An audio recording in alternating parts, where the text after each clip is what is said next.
Don't forget to check out and grab your copy of our 2 newly released books, Football, A Love Story, and What Did Football Teach Me? These books feature over 100 stories from current and former coaches, players, executives, and entertainers from across the football landscape, describing what got them involved in the game, what they love about it, and what life lessons the game taught them. You can find your copy or order your copy from our website at footballgameplan.com/books. Welcome to footballgameplan.com, where football makes sense. I'm Emery Hunt, the czar of the playbook. Bring you our preview of the 2015 Raycom Media Camellia Bowl between the Appalachian State Mountaineers and the Ohio Bobcats. Now let's start this video off by taking a look at our keys to victory.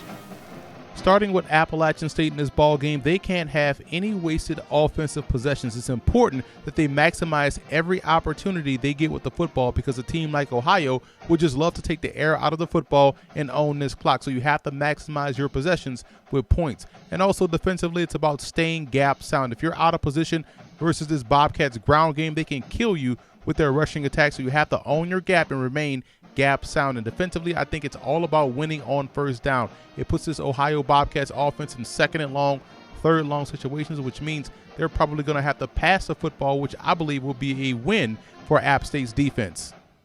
Moving over to the Bobcats in this ball game, we talked about no wasted possessions for Appalachian State. The reason why is that I think if Ohio can control the pace and the tempo, it's going to force App State to press offensively, which I believe is a win for this Bobcats defense. And I think defensively, they have to trust their perimeter personnel. Manning up one-on-one versus these talented wide receivers of App State puts them in position to be better suited to stop the run. I think they have to make sure Marcus Cox doesn't have a big day. You want to make this offense one-dimensional. If they can do that, I think they can have a chance to win. Also, you look at quarterback Darius Vick making plays when he's asked to do so. They're not going to ask him to throw a ton in this ball game, but when they do call his number, he has to be efficient. He has to be accurate. He has to keep this offense on pace. I know Frank Solich is happy to have his team back in another bowl game again, and Appalachian State happy to be relevant at that FBS level, the same way that they were relevant at the FCS level. But this matchup is going to come down to, and you'll hear it a lot this bowl season, wide receiver versus cornerback matchups. But this time, I give the clear-cut advantage to Appalachian State in their all-world sophomore cornerback, Latrell Gibbs. At 5'10", 170, he's ideal for the position. 6 interceptions this year, 15 passes defended, 9 pass breakups. He's only a sophomore, ladies and gentlemen, so he'll be back next year to rock one more time. This young man started as a true freshman, and since he's been on the yard, there hasn't been one person that he hasn't been willing to check and see. He's had pick against all the good schools that they've played, and he's dominated against the mediocre competition of that he's played this year. On the other side, he'll be going up against Sebastian Smith, Ohio University's best receiver, their most prolific receiver this year.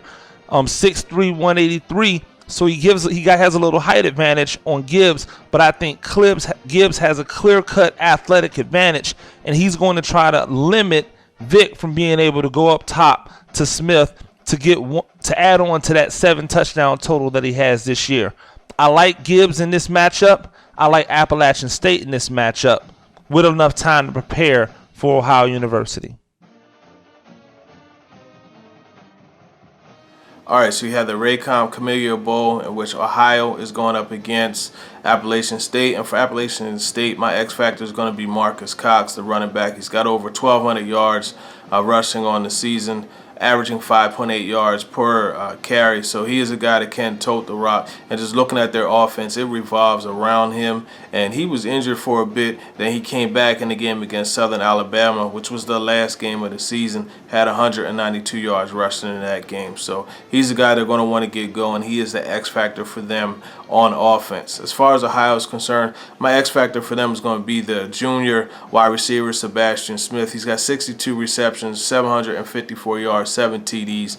He's going to be challenged going up against a very good pass defense in Appalachian State. So we're not sure who the quarterback's going to be, but whoever is playing that quarterback, when they go up against him, they're going to need to look to get Sebastian Smith the football, because he is the X factor for Ohio in this game. I like Appalachian State in this game. I think Marcus Cox is on a roll, 7 100-yard rushing games, and that pass defense that they have is just simply going to be too much for Ohio. And what should be a familiar name to teams, to people from the FCS, App State has made it to a bowl game. They're playing against Ohio. Both teams have done their job this year and deserve to play in a bowl game. Now, for App State, I want to look at their talented wide receiver duo, Malachi Jones, bigger body guy, 6'2", about 215, and Bobo Vidar, wide receiver out of App State. On the defensive side of the ball, they also have some guys who are draft eligible that might get some looks, and Ronald Blair, the defensive end, and Doug Middleton, free safety. For the Ohio Bobcats, I'm going to look at Ian Wells, cornerback, as he's going to try to lock down one of those two guys. Will probably be on Bobo for most of the game. In this particular matchup, I think that App State's offense is a little too strong, so I have them taking the cake in this particular bowl. Dexter Coakley was a tremendous linebacker for Appalachian State. He was a two-time winner, the first two-time winner of the Buck Buchanan Award, which is given to the FCS Top Defensive Player. He was a three-time Southern Conference Defensive Player of the Year, three-time first-team All-American, en route to becoming the first Appalachian State Mountaineer inducted into the College Football Hall of Fame. Dave Zassadil was a 4-year starter that led the MAC in punting for 4 years straight. A two-time All-American, was a freshman All-American. He was an all-conference performer and owns the longest punt in school history with a punt of 75 yards. The Camellia Bowl is only in its second year of existence, so you had last year's inaugural matchup between Bowling Green and South Alabama. It was a thriller, and just when it looked as if the Jags made a miraculous comeback, quarterback James Napke hit wide receiver Roger Lewis for a 78-yard catch and run touchdown with 1:04 left in the game to win 33-28.